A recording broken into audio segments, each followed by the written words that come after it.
I may or may not get shit for this video if they watch it, but honestly, it's the fucking truth.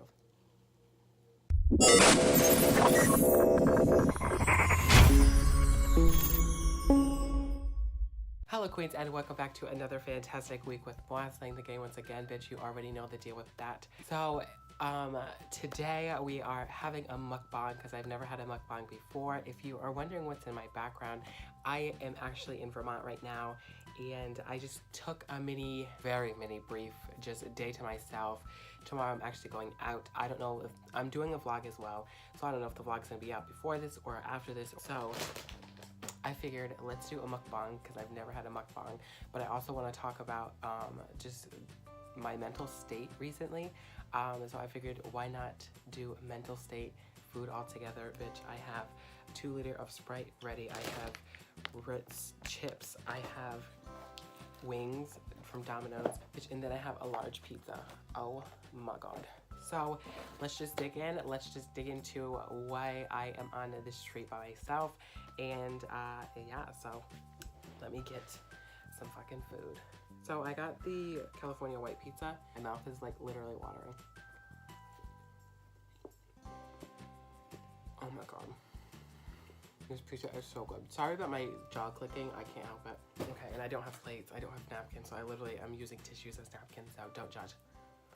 So, why am I here in Vermont by myself, just casually? And it's literally, I did it in the spur of the moment. I was thinking about it in the beginning of the week, and I didn't, think upon it after that. And then literally yesterday, I booked a hotel, and now I'm here. Oh my god, Sprite is so fucking good. So I'm here because 2 weeks ago, my car broke down.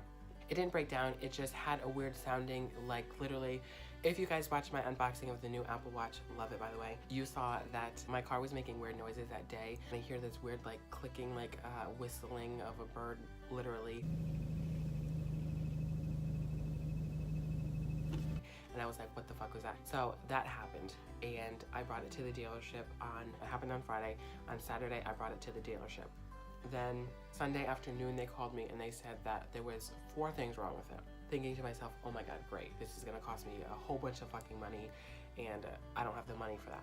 I needed a belt tenure, water pump valve for my engine, and then I needed an O2 sensor. Literally fucking pricey. The water pump alone literally cost $700. So anyway, moving on. So they had to wait till Monday to call Chevy themselves to see if they would cover the water pump, because the water pump was a recall, which thank god.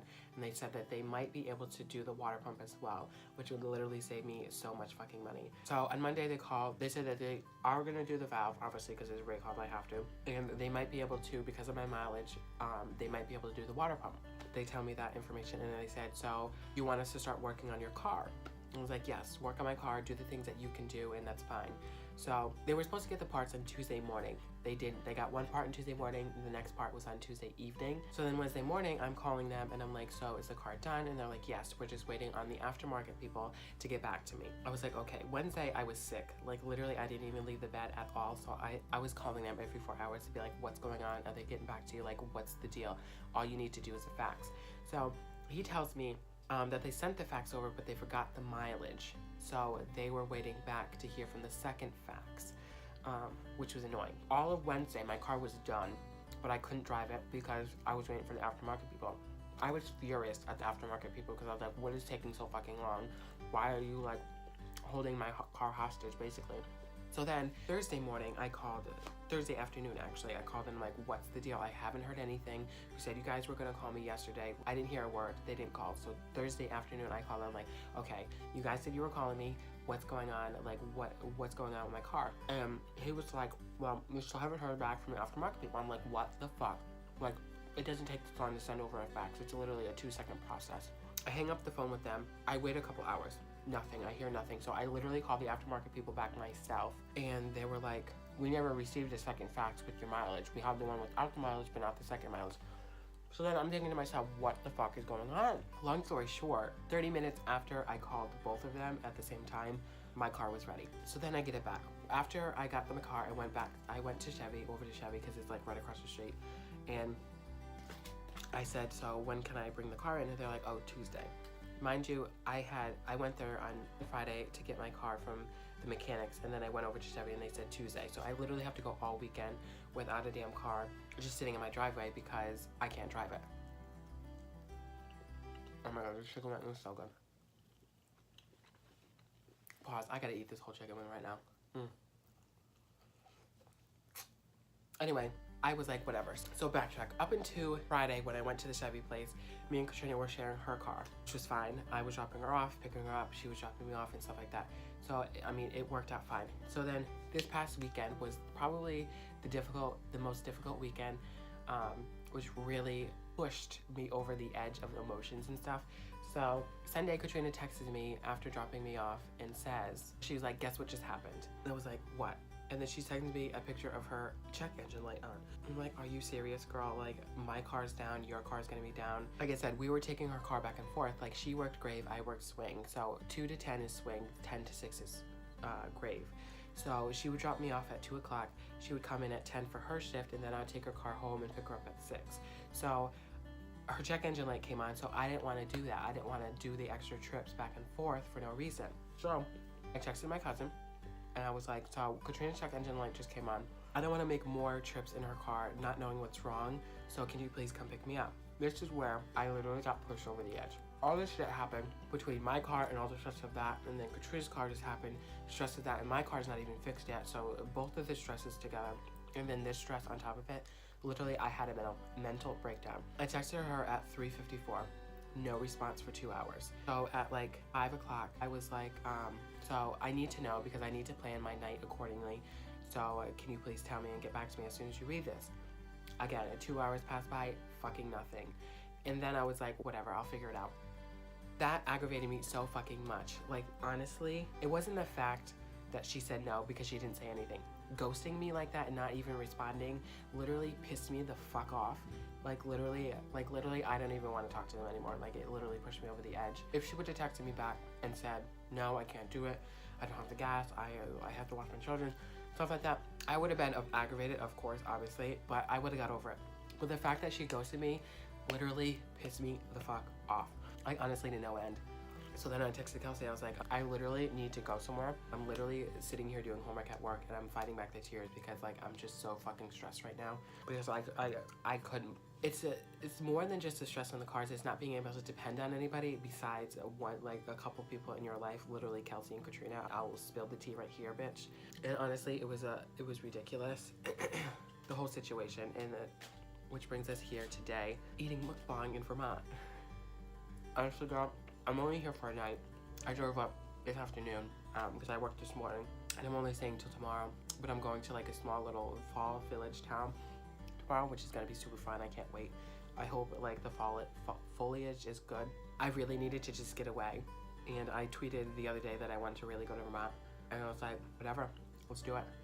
I really just needed to get out of town, breathe, and like take time for myself and not do anything and not worry about anything, because I was literally going insane sitting there, you know, it just aggravates me that family is supposed to be the ones you depend on, and it's literally the last people that I depend on and the last people I try to go to, because I know it's just gonna be, and discouraging and just like, honestly, just too much stress. And honestly sad. And I may or may not get shit for this video if they watch it, but honestly, it's the fucking truth. And that's why I tweeted the other day, if you follow me on Twitter, I said making your own family is sometimes better than the family you get through blood, and that's the fucking God's honest truth of my family. Do I love them? Obviously they're family, but I cannot tolerate them. I really cannot, and it's getting to the point where like I just don't even want to be around them because they aggravate me so much, where it's just nauseating to be around them because they talk. I don't know. I'm not gonna go into the whole fucking detail because it's more about the stress of the family and stuff, and I don't want to get into that. So that's why I'm in Vermont. It was just so stressful these last 2 weeks, and I just needed time to breathe. I needed time to get out of town, clear my mind of everything, just, focus on myself and my well-being, because I don't really talk a lot out. This is probably my first, like, really mukbang, like, confession video tape, like a therapist and stuff. But honestly, I think I really should start going to a therapist and therapy and stuff, because I just keep too much stuff bottled in, which isn't good. And I don't speak about it until I'm breaking. So it literally takes my whole being to break my whole mental state to break for me to talk about it, and it's honestly it's not healthy for me to do that, or anybody to do that. I need to do better. And honestly, I need to start focusing on myself rather than other people's problems, and you know, just really focusing on my mental being over other people's mental being. Obviously, the couple of people in my life, I probably will just do their well-being over my well-being, because that's the type of person I am. But for the majority of everybody else, I think I just need to focus on myself and really focus on my mental state before worrying about them. So that's the damn tea, that's the damn shade. Honestly, it's all the truth. Come for me if you want. I don't care. I have receipts, I have everything, so come for me, bitch. Anyway, guys, I'm gonna end the video there. I'm gonna go eat my food because it's just so fucking good and I can't talk and eat at the same time. This was a horrible mukbang. Anyway, guys, I hope you guys like this tea video. If you did, give it a thumbs up. Don't forget to hit that subscribe button, hit that bell notification if you want to be notified when I post more videos. And until next time, queens, go out there, film a damn mukbang. Even if you don't film it, just fucking go out and buy some food and eat it because it's honestly the best. And go slay that bitch.